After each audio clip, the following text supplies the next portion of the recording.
11th, 1990. This afternoon we are in my office on the USC campus. Thank you, Helen, for coming in. And first I would like to ask you, have you participated before in an oral history interview? No, I haven't. Yes, all right. We ask that to see if we can have access to the other interview and so on, make it all complete. And then, all right, let's just start. And you tell me how you came to the field of social work in the beginning, how you got interested in it and into it. Well, I've certainly always been interested in people, and my own family was on welfare growing up, and I had an appreciation. Where were you growing up? In Fresno. In Fresno. Yes. I know I've always had a sensitivity for people and for situations that they find themselves in, and I'm a very good listener, always have been. When I went to Fresno State, I was there on a day when people come and tell you about different professions. I thought I wanted to go into journalism. And there was someone there who talked about social work, and it just turned me on. And I changed my major to social work at Fresno State, continued it, and then eventually came to graduate school at USC. So it really was an immediate connection that became a lifetime commitment. I also have been drawn to the field of child welfare. I like working with children. I think one of the reasons is because I feel that you really see the potential and you can hook into some ways that you can help children to realize their potential. And it just seems like there's a lot out there for them. And I'm just excited at the thought of being part of the process that makes children realize their potential. I've always loved child welfare. My second year of graduate school at USC, I asked to be placed with adoptions and loved it. I had child welfare experience for about 1 year at Fresno County before coming How to did you get to USC. I applied for a child welfare stipend through the state of California, was chosen, and really it opened a lot of doors for me, and I feel that I have paid back for many opportunities that were given me. But it's been really not only a commitment, but a love. I truly like what I do, and I've been excited that I've not only learned, but I've been able to make a contribution. Yeah. Now, after you got you did some field work in the child welfare field. My second year was with Los Angeles County Department of Adoptions. And then did you go directly into the department when you got your MSW? No, I went back to Fresno County Department of Public Welfare for a very brief time. I had a commitment as part of the stipend. However, I felt that I really wasn't as well placed there once I got my master's, and went up to Sacramento and talked with, I still remember her name, Elizabeth Rhodes, and she agreed that I could fulfill my commitment by returning to the LA County Department of Adoption. So I was really excited about that. So you had your field work in the Department of Adoptions, and you came back to the Department of Adoptions after how long in Fresno? Less than a year. Less than a year. Right. So your career, a great deal of your big career has been in the Department of Adoptions Absolutely. here in Los Angeles County. Absolutely. So let's talk about the department. Fine. Some of the things that you did and some of the how many years actually? I was with the Department of Adoptions from 1960, from May of 1960 until the department was merged with Children's Services portion of Department of Public Social Services in 1984. Long time. 25 years. Long time. Well, now just let's talk about the department and your career in the department. I saw a lot of changes. I think I was real proud of what I consider not only a very needed, but a significant contribution. I know that when I was a worker, I was troubled that Hispanic children did not have an identity of their own. They were listed as Anglo, and I'm not going to get into any debate, but there is a culture and a real heritage that I felt was being denied these children. And so one of the things I told myself was that if I ever got in a position where I could impact policy within the department, that I would see that children of Hispanic background were clearly identified, and not just for identification per se, but because it really mandates a certain kind of service that needs to be given. And so I was real proud that I was able to do that when, in fact, I became a supervisor very quickly. In retrospect, I had to learn a lot by trial and error. I became a supervisor, believe it or not, after 1 year of being a worker, and then kept making a climb until I became director of the department in 1978. I often think I was everything but the janitor, truly. I was a supervisor, an assistant district director when the department had many districts, a district director out in Long Beach, came in as the training coordinator, and then was the assistant to the director, and then was appointed the director, as I said, in 1978. 18 years to get Right. to be director. Well, maybe you can look back and see some of the changes that stand out to you as being important. One of the big changes was the movement from placing infants where we really thought here is a healthy infant, many couples waiting for this one child. We really had a pool, we used to say, of about 17 to 18 couples for every infant available. In 1969, we began to see a change. I don't know if it was so much a change as that we really began to look at the kinds of children needing our services. And then we moved from basically planning for infants to that of older children. We began a project with the Department of Public Social Service called the Outreach Program, in which they referred older children, and we would work with them, and if adoption seemed the best plan, we would, if the parents were around, try to get them to voluntarily relinquish their rights. If not, we would terminate parental rights through court action. Also, I saw the beginnings of really the disproportionate number of minority children coming into the system, or at least coming from one system, if you will, foster care into the adoption.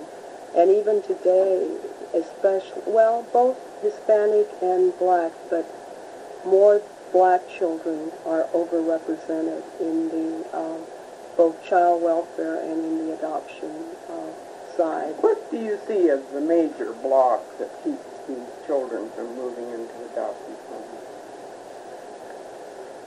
Currently, I see a big block in the kinds of backgrounds they come from. Right now, we're dealing with many drug-impacted families. We're dealing with substance abuse children who are from substance abusing parents, and it brings with it a lot of responsibilities, a lot of scary aspects, if you will, in terms of the care that's required, in terms of the outlook. I don't think it's really known what some of the effects will be with all the substance abuse of the parents.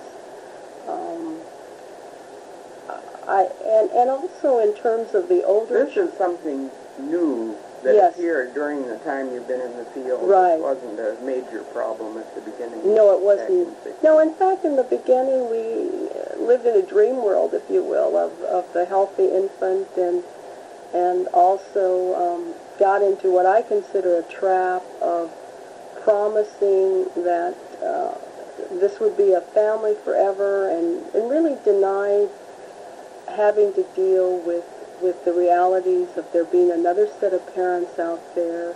And of course we are currently still dealing, and it hasn't been resolved completely, about the open records. Sometimes it's referred to as open adoptions, in which birth parents and the adoptive parents not only know about each other, but sometimes meet, and certainly dealing with the fact that the adoptive parents are the parents in the sense of raising the child, and certainly the bonding is there, but there are other parents in the background, and that has to be dealt with in terms of a child, just as you and I, having to deal with who I am, where I've been, and really the background that we all become involved in. Can you say a word about what difference this realization has made in practice now? We're being much more open when we do adoptive family studies now. We don't say once the birth parents relinquish or once parental rights are terminated, that's it. For there really are no birth parents. We now tell them, you will have to deal with this. And we also talk with adoptive parents and ask them, are you willing to meet the birth parents? Because sometimes birth parents really say that they want to meet the adoptive parents as part of the process of adoption. And we find that there are many adoptive parents who will do that. That would have been a tremendous no-no. Absolutely, absolutely. We would not only have not discussed it, I don't think as practitioners we really would have been connected with why that should be necessary. And what do you think brought about this change, this opening up? It was really adult adoptees coming back to the agency and saying, I want to know about my background, and really saying to us practitioners, you had no right to deny our background. In essence, you have said that we're different. Other people have a right to their background, but we don't. And it was that challenge, and a challenge that continues today, that is making us look more and more at our practice. And I really think being much more realistic, as we always should have been, but perhaps just didn't have the experience that would push us in that direction. Do you think this is an example of some understanding of human behavior really coming into practice in an important way? Absolutely. Identity and... Absolutely. Things that we should have stopped to think about. We never should have let ourselves become part of the myth that, just because the rights are terminated, that then, negates the whole heritage and birthright. Absolutely. We should have known that, as we do with everybody else, that children, just as part of the process of growing up, will be asking those questions, and they have to be dealt with. And we had a responsibility, I feel, as practitioners, to prepare adoptive parents for that, because in reality we found that many adoptive parents got lulled into such a denial of the birth parents that many of them did not even deal with the whole issue of adoption itself. And of course that presents a lot more problems later on. Denying that this was an adopted child. Right, yeah. Especially the ones when we were placing so many infants, because there the child is at the very beginning, if you will, and so it seems to be just a natural connection that you start thinking as if you gave birth to this child. There must have been some openness in the agency that these adults could come back and ask you to open up, and that you heard this and began to make a different kind of practice. Yes, I have to give us credit for that. We did see adoptees coming back, also birth parents coming back, and telling us, look, we never really forget this experience. It isn't that we always sit and dwell on it, but there are key times that we think about it. On the child's birthday, it just brings back these flood of memories, and we never forget it, although we may put it in perspective and move on. so having seen people come back, both birth parents and adoptees, we began to say, we really have to look at this and to let the opportunity be there, if you will, for them to come back. And so within the Department of Adoptions, we established what is called the post-adoption services, where not only birth parents and adoptees come back, but also adoptive parents come back. Because when we place, they're so excited about the placement, they may not hear a lot of things, and what we're trying to say is, just as a normal course of becoming a family, there will be times when you will say, how do I handle this? What is this child really asking? And we want you to know that we're here for you to come back. Don't think of it in the pathological sense, my gosh, what's happening, I'm not going to make it, what kind of a parent am I? These are questions that just come up, and we are here to help. So we really saw it as a needed service. It has not been funded the way it should be as a fully recognized service, and I think that has to be, and I think that will come in time.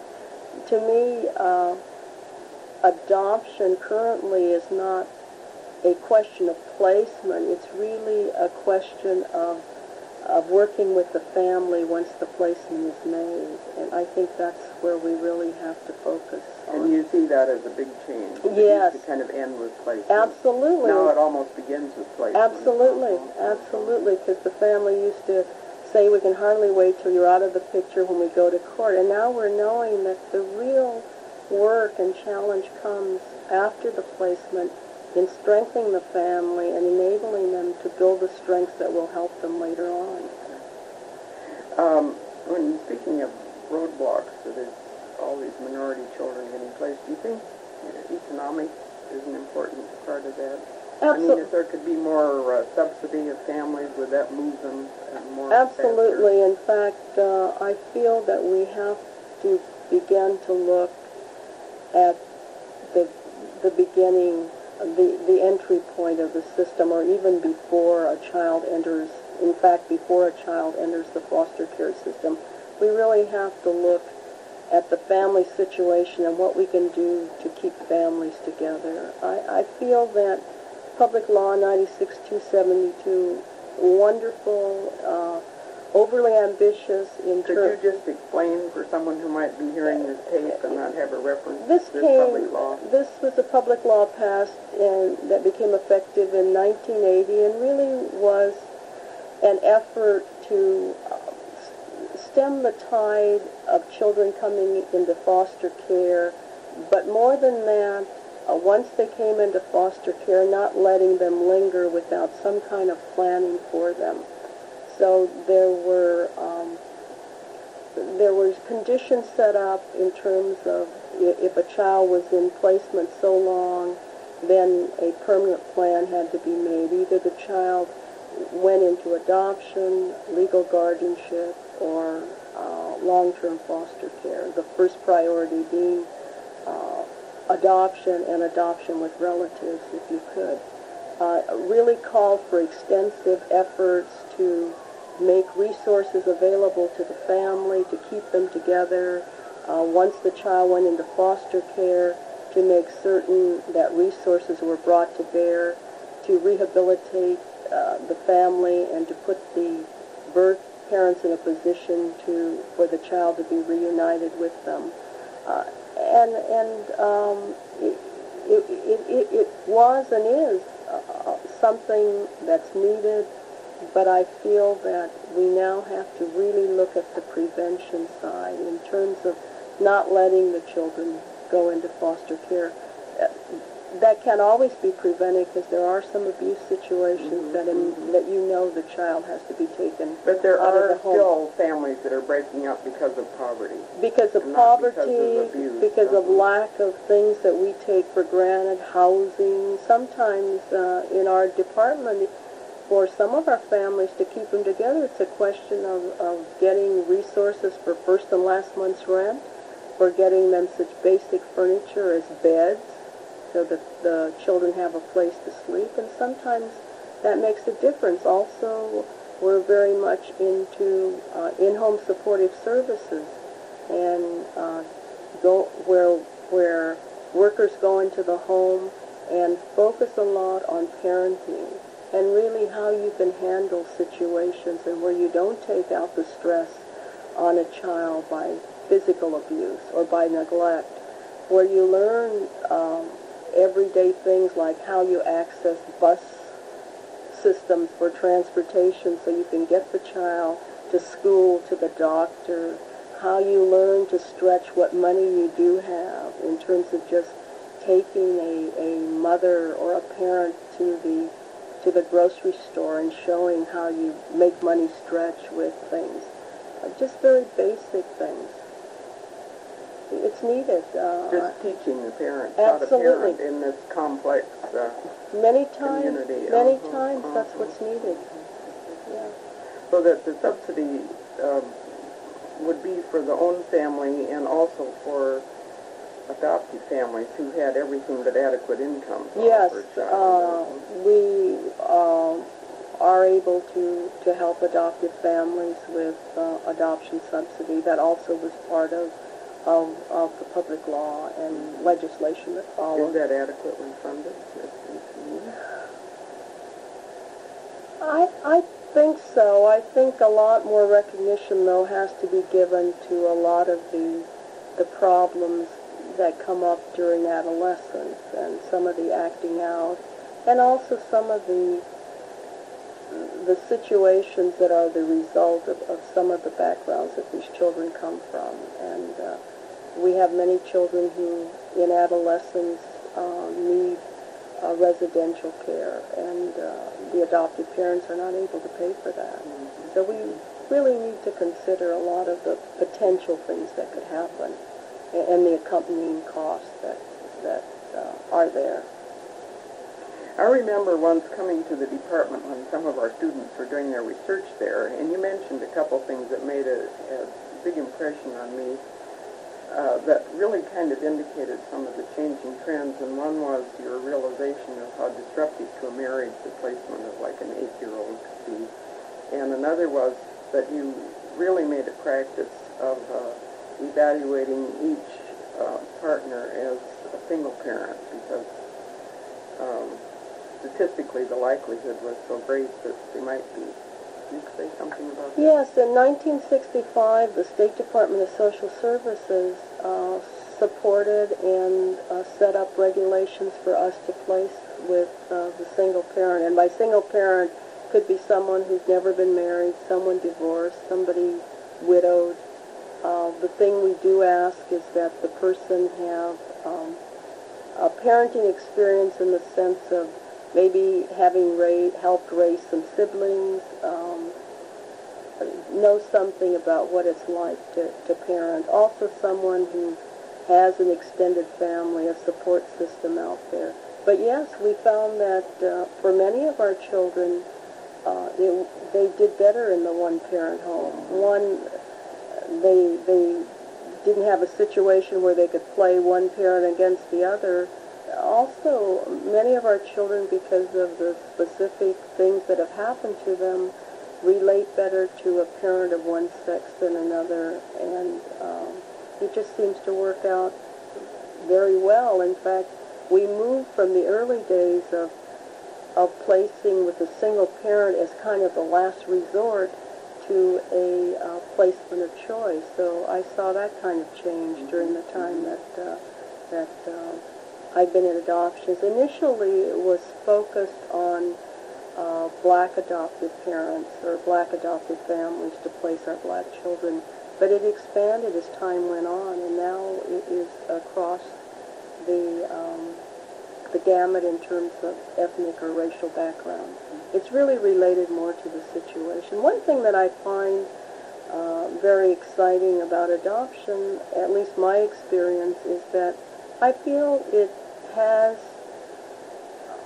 bent in the sense of really looking at children and if the need is there, to look at families in terms of their potential and not just have a set idea of it's only these kinds of parents that could parent these children. I think we really have You've seen a great deal of flexibility absolutely, and individualization. and it's needed, or we would never have placed the number of children that we That have. adoption practice, looking back some years, was a fairly rigid Yes. kind of child welfare practice, kind of elitist. Absolutely, and it's really become, I think, come into the real world of the kinds of children we're dealing with and the kinds of families who have something to offer that may not be traditional, and I don't even know what's considered traditional today. I marvel at the different family structures. A lot of these changes have started really here in Los Angeles. Hasn't Reuben Panner been very active and some of the rest of you? Yes, Reuben Panner did a lot, not over in overall adoptions, but certainly in the whole issue of open records, as I had mentioned earlier. And a lot of people have really challenged the system to be much more realistic and to say you have to do it because children are deserving of this kind of look. You just can't say, no, we can't place them, or no, this isn't the family. For instance, I remember, I'm very proud that one of the things I did was to pioneer a unit that specifically looked at the placement of developmentally disabled children. And up to then, everywhere you looked, these children were unadoptable, not placeable, however you want to look at it. But the upshot was that these children were not looked at by the adoption system. And so we began to look at them. We set up a program where we worked with the regional centers and really ended up giving opportunities for these children.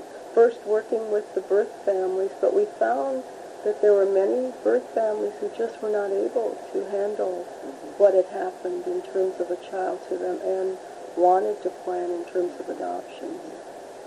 And up until that time, that service was not available. I also am proud of... So what has happened with some of these developmentally disabled children within place?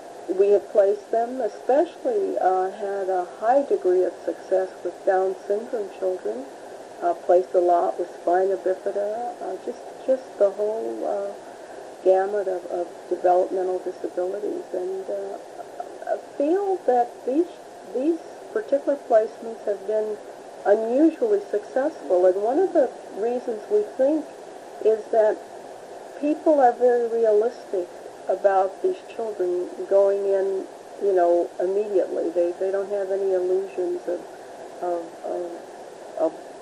of what these children can achieve. They're willing to let them move at their own pace, and many of these children move much more than you would think. But they seem to have a great understanding of individualization of children and taking joy in what some people might consider is just too little progress. And it's amazing how well these families do. They seem terribly realistic. Or I guess instead of terribly, the word should be amazingly realistic. Yeah. It's an enormous service to these children and to these families. Right, Yes. right. You started to say that. Oh, I was saying that another thing that I'm proud of is that we also piloted within the Department of Adoptions the first bilingual bicultural unit. We, as I mentioned earlier, one of my special really challenges was to bring full services, as I like to put it, to our children of Hispanic background.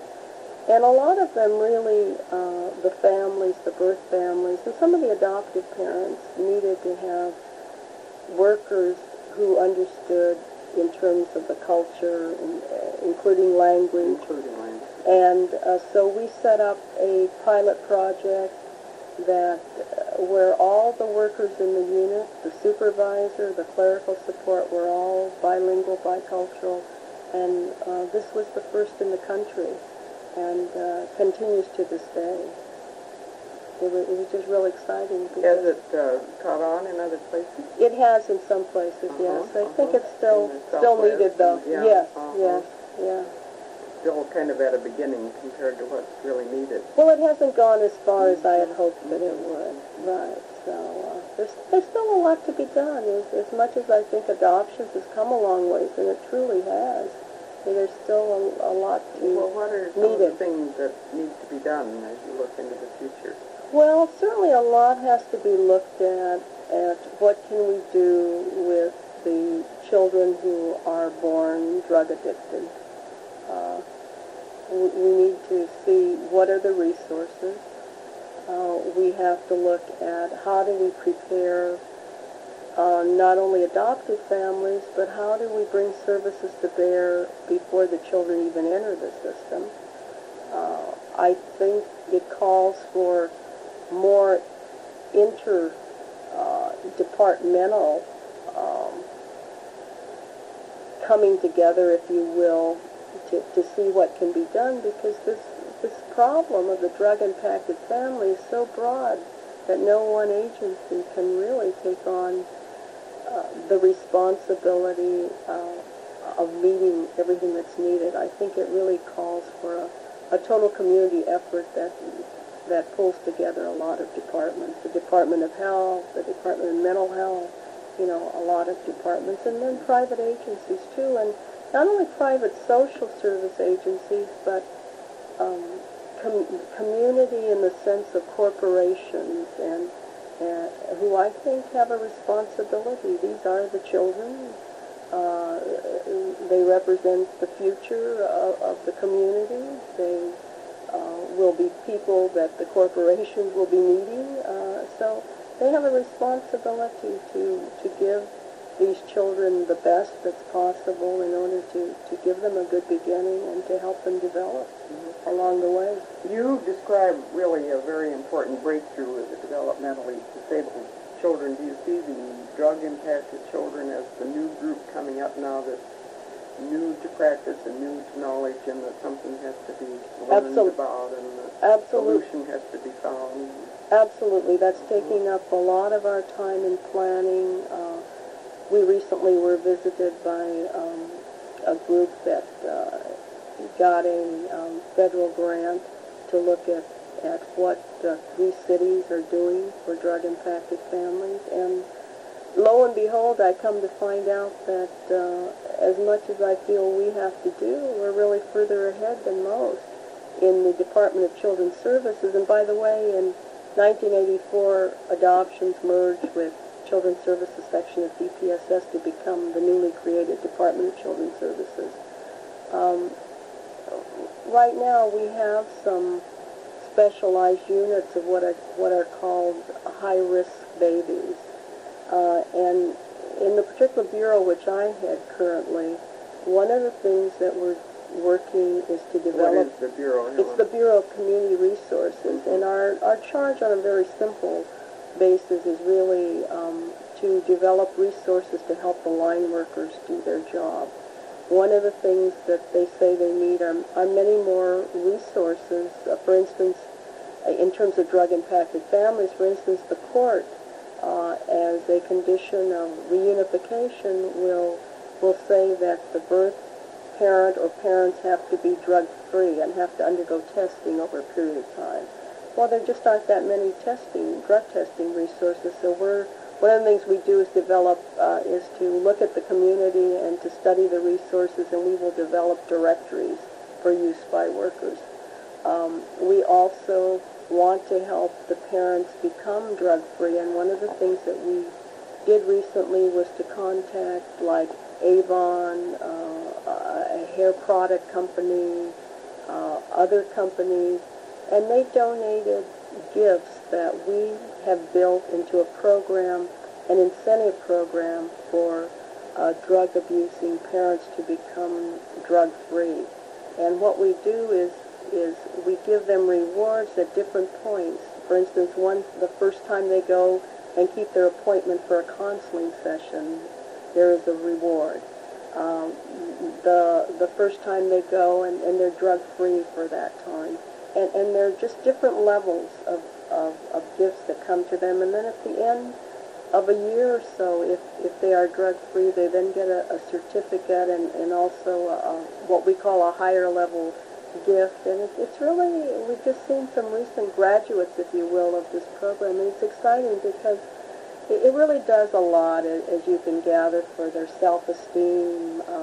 And does it mean they can keep their children or regain their children, many of them? We're working with them to some of the children are with them with some help, and some of them it means that they will be reunited with the children. So that's really great. And I really think that has to be the future of child welfare, that we really have to think of it as child welfare in terms of welfare of children in their own home. I feel very strongly about it.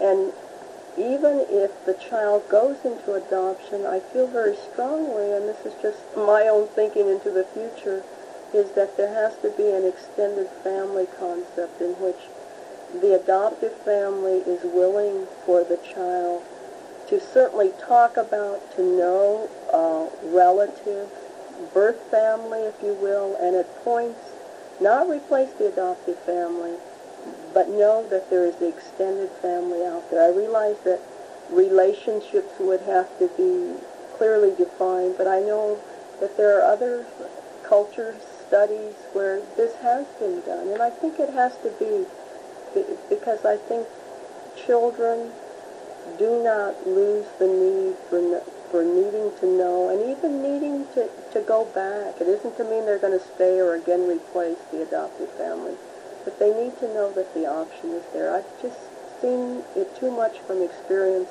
to know that I think it would even strengthen the adoptive family relationship if they knew that that option was out there. And I just think from, I know that a lot of practitioners say, well, this would be okay with parents where it was not a real abusive situation, or one where the parents voluntarily relinquished, but not one in which there was child abuse. Well, I have no question I cannot support the child abuse, but I do know that children are connected with these parents, abusive as they are, and I think the system could support the relationship, even if it doesn't mean that it's physically the child being there. And that's what I mean by the option being open. The child, as he or she grows up, may never want to really, exercise that option. I just know the quality of the relationship and what develops between the family is different when it isn't set up as a barrier or a denial of background. It's always a potential to be open, which means a great deal on both sides. Yes. Helen, looking back at your 25 years in the department and the later years as director, have you pretty much told about the major changes and achievements in the department during that period? I think so. I think we've almost come full circle in that I certainly was always taught and believed that really the challenge in child welfare was first to keep families together. I think we lost sight of it, at least as seen by the statistics of the high number of children in foster care, and in terms of a lot of placement of children, and some that haven't worked out.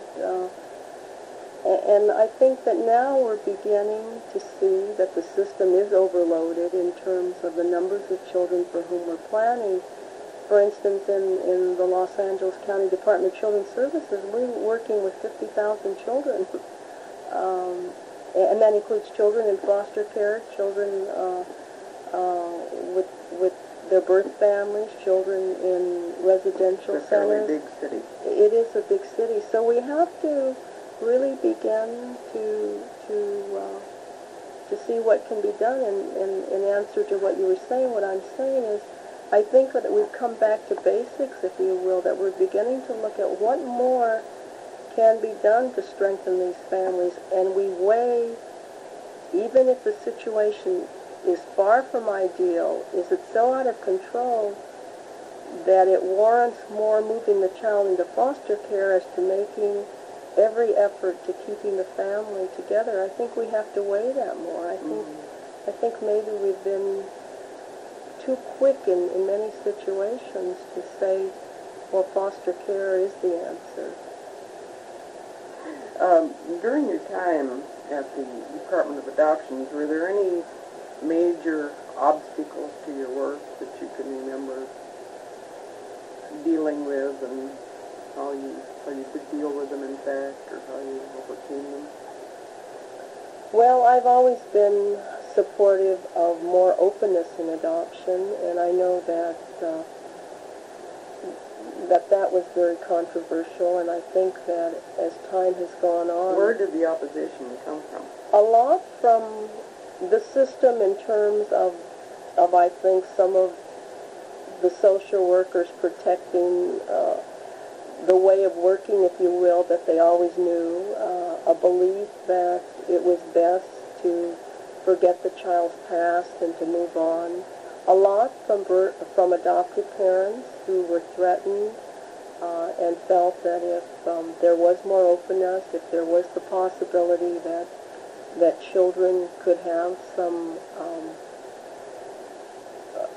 connection again with birth families, that they then would want to move on with them and leave the adoptive parent, which hasn't been validated in experience at all or in any of the research. What we found is that for many of these children, it really kind of fills in the gaps of their background for them, and it enables them, in point of fact, to go back and to now enjoy the relationship with the adoptive parents even more, because now they really have filled in some of the gaps. So I think they can do it more wholeheartedly. Right. So I think the openness, the lack of sensitivity of many people when we pushed very much for placement of black children with black families, with Hispanic children, with Hispanic families. A lot of practitioners just felt that really wasn't necessary. A family is a family, and I grant that. But their adoption is a difference in itself, and I feel that if you can connect with some other similarities, that it lessens that differentness, if you will, and really is a plus for the family really making it. And I'm not a proponent that you end up denying a child a family unless you absolutely can place with similar race or ethnicity. But I feel we have a responsibility for that first, and a responsibility that says that we're much more realistic in our recruitment, in the kinds of families that we spend time developing. This is where you put the emphasis then in meeting this conservatism yes, and yes, resistance. yes. And to really enrich the availability of many kinds of families. Right. And I think that adoption has moved with the times. I think there, as I said, there are some areas, especially with the drug-impacted families. I also don't know what the realities are going to be for us with children with AIDS. We really haven't tracked the children in the system, but we haven't had to deal with it to such a degree that it's considered a problem yet. Whether it will be in the future. Have you had children with AIDS come up for adoptive placement? Yes. What has happened with we them? have been able to place them. The parents have to know, and they know what the realities are. And what is the prognosis for them? Most of them, it has been terminal. So, in other words, parents know they're adopting a child with a terminal illness. They do. At about what age? A lot of them at about a couple of years. And we also have a lot of foster parents who have made a commitment to handle children who are HIV positive or who are full-blown AIDS. We haven't had too many of them, but we have had some and have had special training for the foster families, and also have tried to bring in some supportive services for them. You mentioned foster parents. Seems to me at one time in practice it was quite a no-no for foster parents to slip over and become adoptive parents, and that has changed. Tremendously. It's a high percentage of foster parents who adopt. In fact, most of they've the... been quite good sound adoption. Absolutely, because it prevents another placement, another movement for the child, and also there is a relationship that's already established. The highest number of adoptions now are either with foster parents or with relatives, and it's working out very well. It just seems like a natural progression. How do you think that got started, that prohibition? I think in the past we just felt that foster care was temporary, and it turned out in reality not to be. And so we began looking at these people in terms of, well, they're very attached to the children, they've given good care. If they themselves feel they can make that lifetime commitment, why not? But to me, it was as unrealistic to say to these foster parents, take care of this child, but don't get attached to him or her. And that was the message, wasn't it? Absolutely, as it was to say to the adoptive parents, okay, the child is now legally free, he's yours forever, you won't ever have to worry about the birth family, this just won't ever come up as an issue, and both were unrealistic, because the foster families really have made excellent adoptive families. So reality has come into adoptive practice. Yes, the only thing that I would say is that we practitioners have to look again look at how we recruit foster families and also how we prepare them. I think we still continue to make a distinction between recruiting foster parents and adoptive parents. And as we were discussing, since so many foster parents are becoming adoptive parents, we then have to look at this as a permanent placement for the child, and the kinds of responsibilities, the kinds of preparation, the kinds of things we should look at are different than when you're looking at someone on a temporary basis. And so I think the system has to look at that. I don't think we've really dealt with that.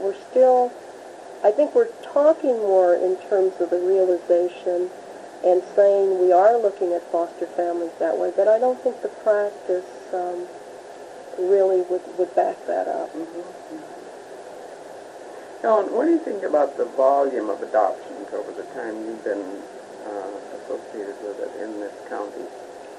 Well, when we were placing babies, it was in the thousands, and then we started placing older children, and it was less placements, but I think the number... Is that because more babies are staying with their own parents? Well, in 1969, we gave 3 reasons. We gave abortion, we gave the use of the pill, and also society support for more single parents or unmarried parents keeping children. There are still quite a few infants being placed. The majority seem to be placed in independent adoptions, not coming to the agency. And I think, again, it's because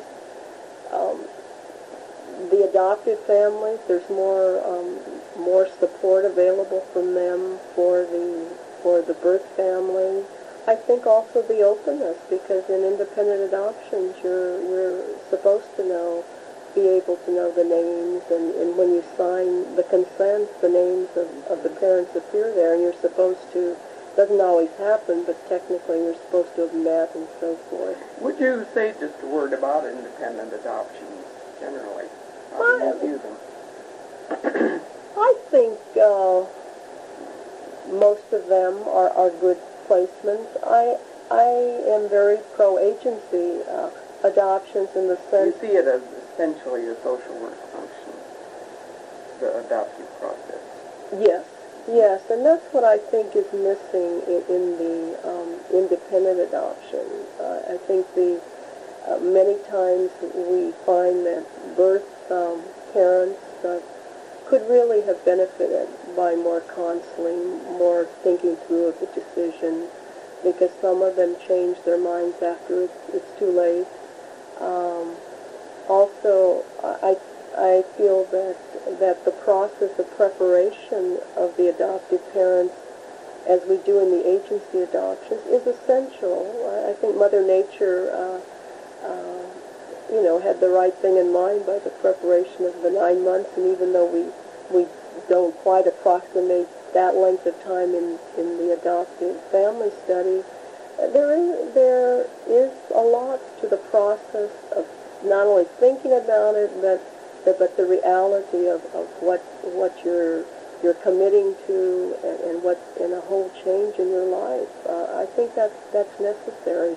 Whereas in the independent adoptions, we come in after the child is already with the parents and basically serve as an arm of the court to look at the situation and to make a report of what we see in the situation and whether we could recommend the adoption. Kind of a rubber stamp.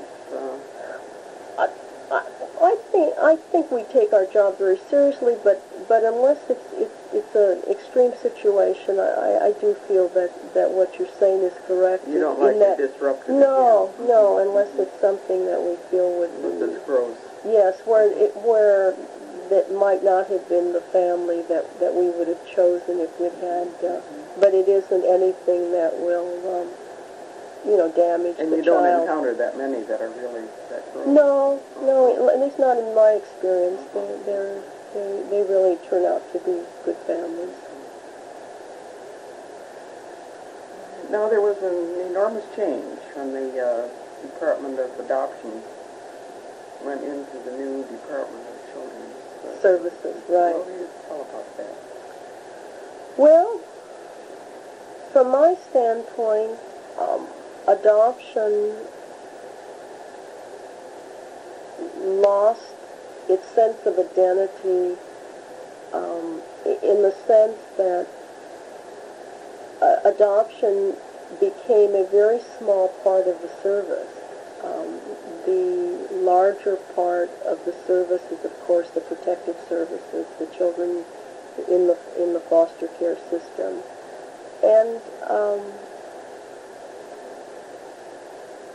I think that adoption is a service that really needs a lot of focus and attention. And I think what has happened is that in the larger department, just of necessity, the emphasis has shifted to the emergency response services, to services to the children in foster care. And adoption goes on, but I don't think that there's much focus in terms of pioneering new programs, in terms of as much emphasis on that as a service. Was this all done rather arbitrarily? It was done as part of a look by a task force appointed by the Board of Supervisors, and also with representation from both Department of Public Social Services and Department of Adoptions, to really look at services to children, a feeling that services were fragmented, that we really needed one focal point, if you will, from which all the services would emanate. And after a period of study, there was a recommendation.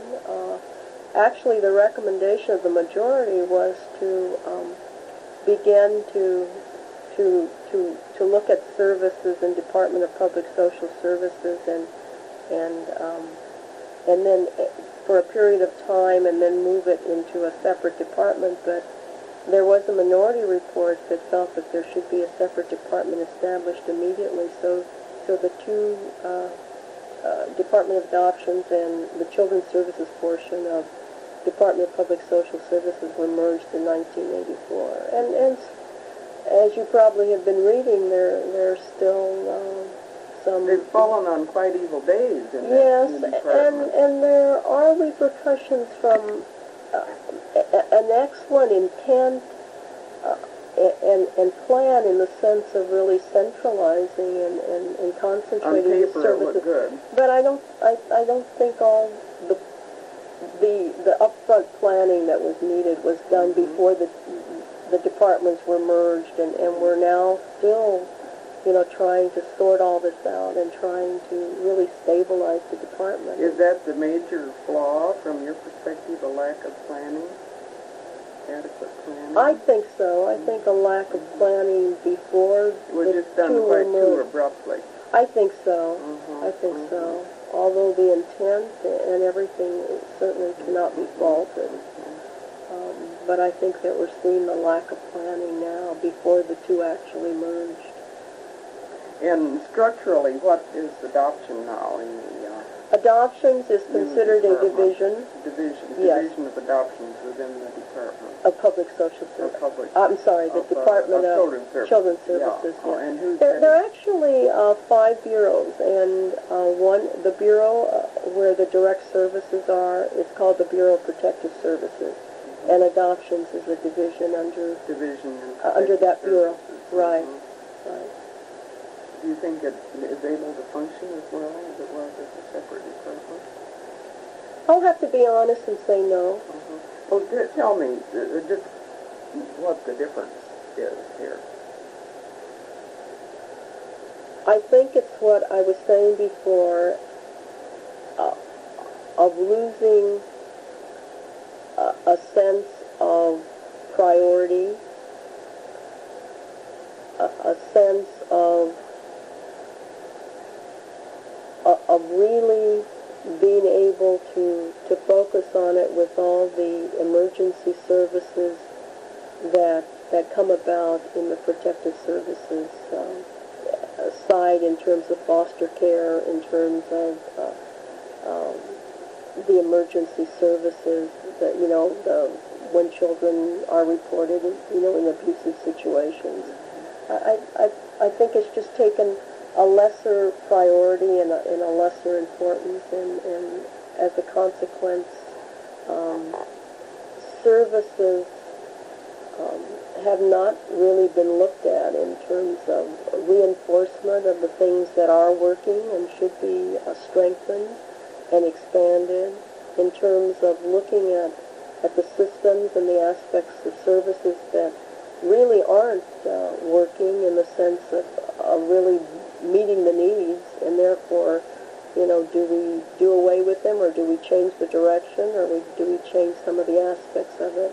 There hasn't been the time to really pilot services or aspects. I don't think it's kept up the way it should. Also, as in terms of the network of child welfare and adoptions, people that I know, the department is not, or the adoption section is not nationally recognized as a leader as it was once in adoption, or really looked at for emulation of some of the programs and so forth.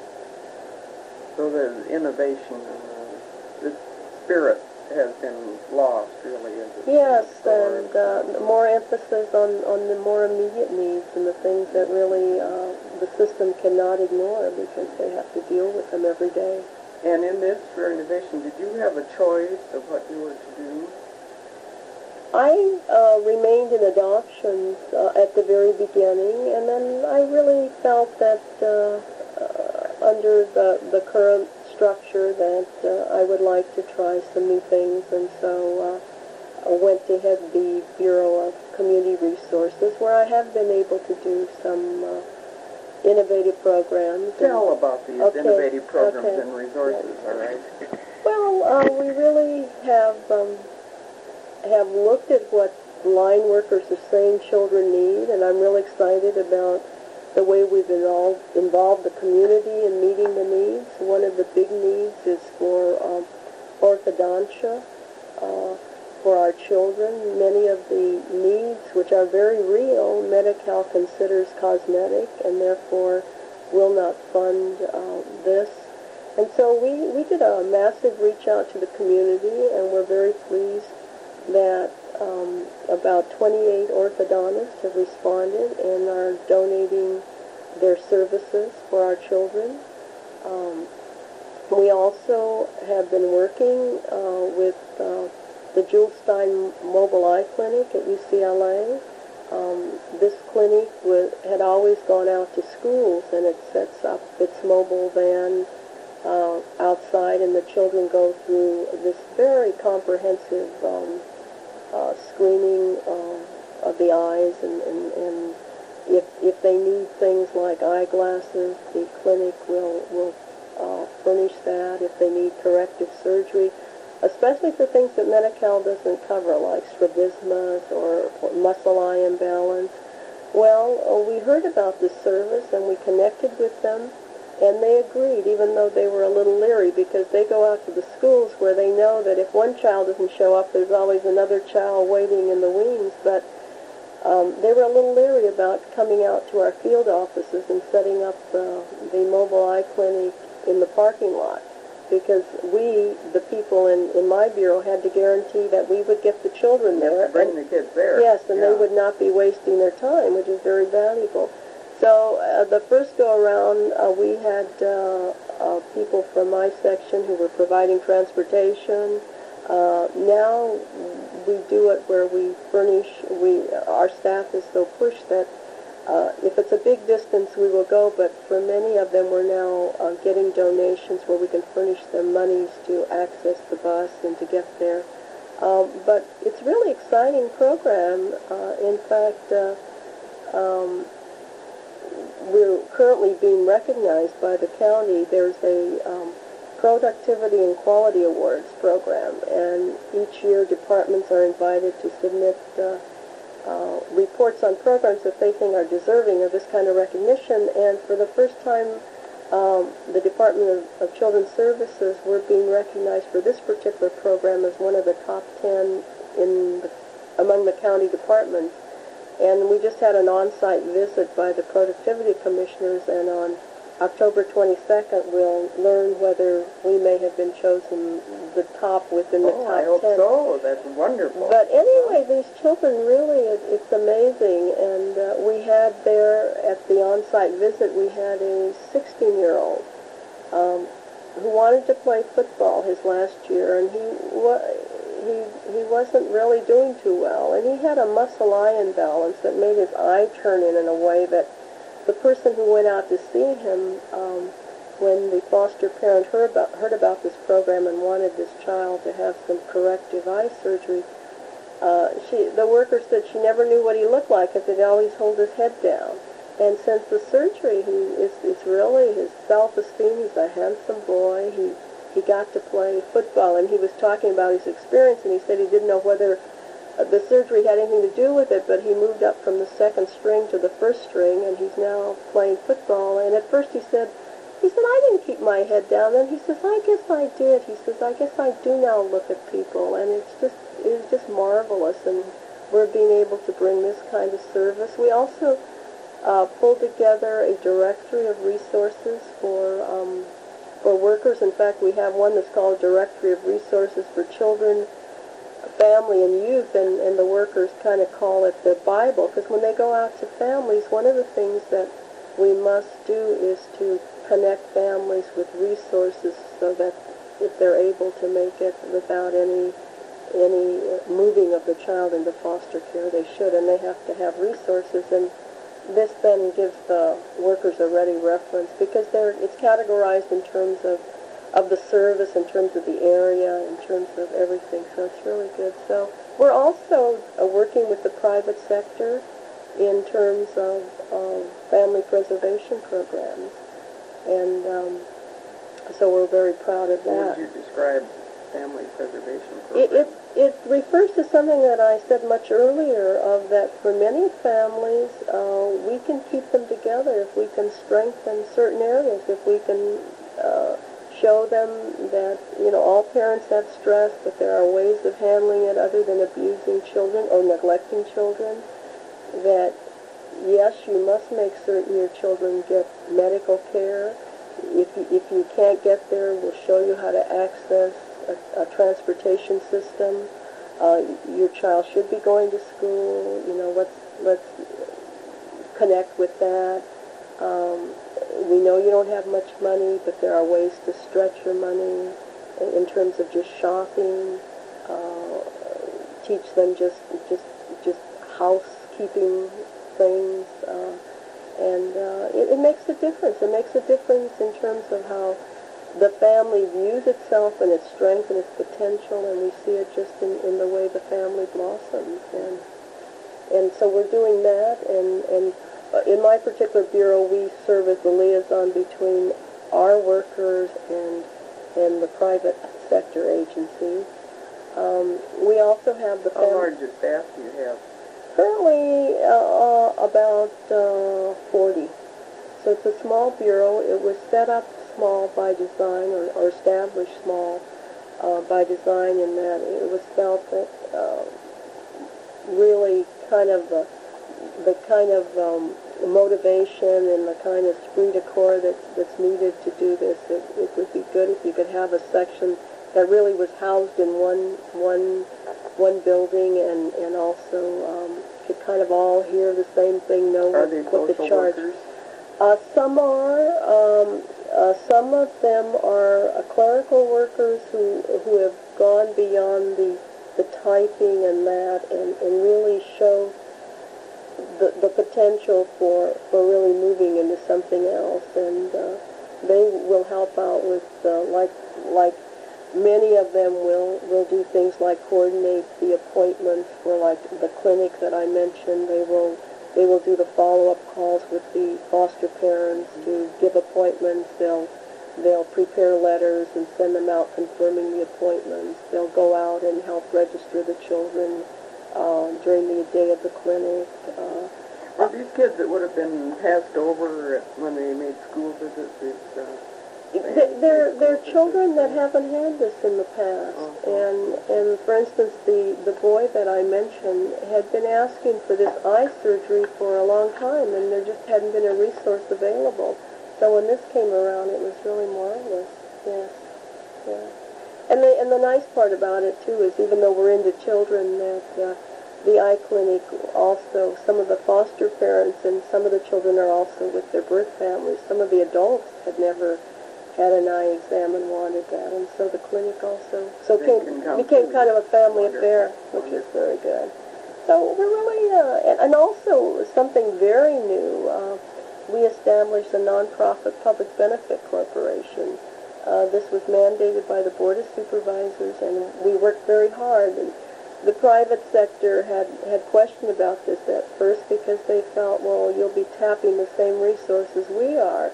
And we finally were able to say, look, it really is something that could help not only each of us individually, but collectively, and we're all going for the same thing, to help children. So it was established in 1987 and has a 15-member board of directors, and is really, at this point, getting beyond just the establishing of the incorporation process, that thing, and also getting kind of pulling together as a board of directors. And now this year is really looking at impacting corporations and so forth, and really into fundraising. And fundraising. Yes, and they will be able to help our children with things that we aren't able to pay for, even with the Family and Children's Services Trust Fund, because the potential for their fundraising, I think, is much greater. Mm-hmm. So that's very exciting, and that's something new. It's been an experience to move from direct services. Now I see the direct services through our enabling the the workers through the resources we develop, through the resources we identify. Because in direct service, you're always running into lack of resources. Absolutely, absolutely. And so it's been a different aspect of my career, but one that's been very rewarding. It's exciting. And you feel you've kind of gone on to this.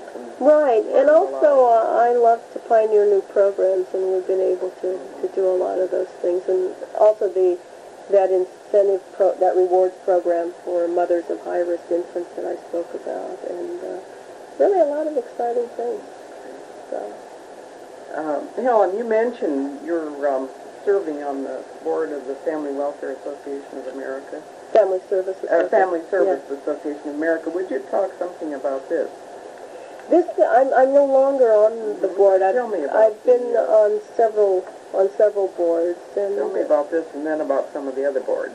Well, I was on the Family Service Association of America board for I think 6 years. I found it a chance to really impact, look at policy, to learn a lot from the other people on the board, and also to bring a perspective of public child welfare. I have served on this board. I've served on different task forces for the Child Welfare League of America. The one thing that I found was lacking, and I think that that's changing, is that there was more of an emphasis on the private sector than the public welfare or child welfare and adoption. As far as boards that you've been... Yes, and also as far as the services I felt were to a limited population of the private agencies. Yes, and I felt that we in the public child welfare sector really have a lot to contribute because of the numbers we serve, because of the broad section in terms of ethnicity, in terms of race. I just feel that there's just something that was missing on those boards. So I felt that there was a real contribution. I also learned, from them. One of the most exciting things I served on was to be on a national adoption panel that was set up to establish model adoption law and regulations. And this was a 17-member panel. It was established through legislation that was passed, and the appointees were by the then Secretary of HEW, Joseph Califano. And so that was a real compliment, because there were only 17 people from across the country, and there weren't that many from public child welfare, and there were only 2 people from California, myself and a lawyer from up north who was with MALDEF, the Mexican American Legal Defense Fund. So it was quite an honor to be appointed. You've had many honors, Helen. Yes, I have. I've been fortunate. I've been recognized for my contributions. Had a lot of help along the way, and I must say, Dr. McBroom, you were one of the ones who really, I think, set a standard, and I feel very, very,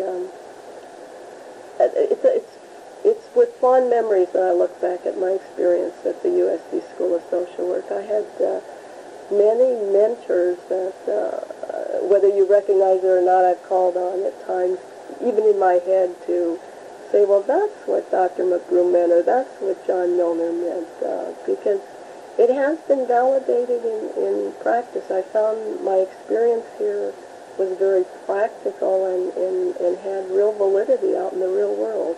And that was exciting, because many times you think, well, that's great in the books and so forth, but can you really use it out in the real world? I found that I could. So I've been fortunate. I think I've been a good motivator and leader, and people have responded, and so I have been able to really come up with some exciting programs for which I've been recognized, and that's exciting to be recognized. That's very good to hear, and I think you really have been a pioneer. You've done a lot of firsts, haven't you? Yes, I have. Have we gotten to all of those? I think to most of them. Saved them all? I think to most of them. It's hard. It's been, when you think about it, 25 to 30 years is a long time, and I don't know that I can remember them all. But I think we've hit a lot of the highlights. You've been the first woman to do some of these things? Yes, and I was the first director of, the first woman director of Hispanic background appointed by Los Angeles County when I became director of Department of Adoption. I was honored as the Administrator of the Year by the California chapter, NASW, and since I think at that time membership was something like 20,000 or something, it's quite an honor. And I was honored through Senator Cranston, actually, recognition for establishing the first unit in the country that gave services to the developmentally disabled. Had many awards from Hispanic organizations. Trabajadores de la Raza, I was the founding member of that group, which is made up of social workers with Masters of Social Work. Honored by Los Amigos as the distinguished contribution to social welfare. And so I've had many honors, so that's been exciting to be recognized, because I think it also recognizes people that have helped me along the way. You've had lots of visibility. Right. Do you think that some of the things you've done here have had an impact on the state as a whole? Absolutely, because I have served on state task forces where I have been very active in setting up really recommendations for what later became implemented as policy, part of regulation. I've seen it a lot in adoptions, even in how the open adoptions and open record was viewed, and also had impact in terms of the model adoption law that was established, and have served on numerous working groups, task forces for Child Welfare League of America. Could you tell maybe about one of those, just for instance, that yes. you might pick out? Yes, Would be interesting? yes, I would pick out the one on really Child Welfare League of America publishes the documents that give kind of guidelines or standards for what's recognized as quality a service, and they updated the standards relating to adoptions, and I served on that task force. So that was, and the working, really a lot of work, but a lot of good productive work, and ended up in updating the standards. And one of the things that looked at is where adoption was today, because the standards that had been established before were really based on the placement of infants, and not in terms of older children, in terms of a lot of minority children. Needed a fresh look. Yes, absolutely. Was really not where the current picture was at. And so that was exciting, because I got sent a copy of the new standards, and it's always exciting to see your name listed as one of the people who worked on the committee. So that was exciting, because that's still being used now. Yes. So. And the league has really taken a lot of leadership. And yes. To be one of the leaders in the league is... right, yeah, right. So that's, I also served on the Council of Accreditation for children's agencies. It now has expanded, but I was one of the original members when that first started out. And that was exciting to be on that, because that has since moved on, and does work with a lot of agencies in terms of accreditation. So. When you look back to your starting in the field, what important changes do you see in the way social work is practiced then and now?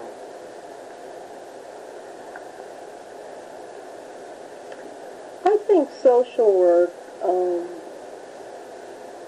believes what it says, and let me explain that a little bit. I felt that I've always heard, well, yes, we have to be sensitive to minorities. Yes, there's a lot that we have to look at in terms of just families at the poverty level. And I felt it was, at times, like we were almost reciting something that we knew was expected, that the people expected us to say. I really feel that social work has done more in terms of advocacy, in terms of challenging, in terms of not only challenging verbally, but saying you absolutely have to change. You know, we cannot tolerate a lot of the situations that we see. And I think that social work is believing more in itself. And that to me is exciting. I think that we really have piloted and pioneered more things in terms of trying to help people, and not really saying, well, this is work, we'll still continue to do it that way. I think we're much more flexible as a profession than we were in the past. Or maybe it's just where I am at my point of my career. That there can always be a better way. Yes, yeah. I don't see as much of the rigidity, but again, it may be at the point that I'm at. It makes me appreciate the profession more in terms of really the potential that's there. I guess I saw more limitations before, and again, you know, that may be where I'm at. These haven't been really the best of times for social workers during the 80s. Have you seen much impact in that? I mean, the cutbacks and lack of funding services and so on? No, it hasn't been, and I think that maybe that's why we've been much more assertive. You think the professional response to that has been a strong one? Yeah, a stronger one. I still don't feel the resources are there, and I still don't feel that's...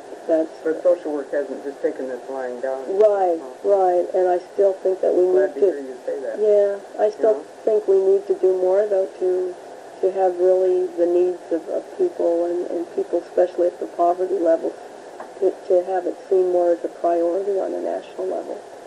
I really do. But I think we've become more assertive as a profession. We still don't have all the supports, and certainly not the fiscal, support that we need. Do you see any way for the profession to move in that direction?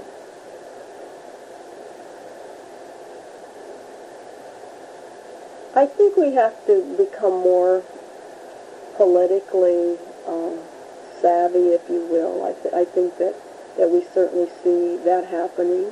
I'm impressed at how many people I see who go into politics who have a background in, if not a master's in social work. I just have to believe that there'll be enough people who know from experience that something has to be done, that they will make a difference politically. I think we're in the right direction. I think we just have to become stronger. Really do. Well, I think maybe that's a very good and very hopeful note for us to end on. And I certainly want to thank you for coming in today. Thank you. Pleasure talking with you. Well, thank you. I thoroughly enjoyed it, and it was fun to look back and to really see what has happened. It's been a good career. Good.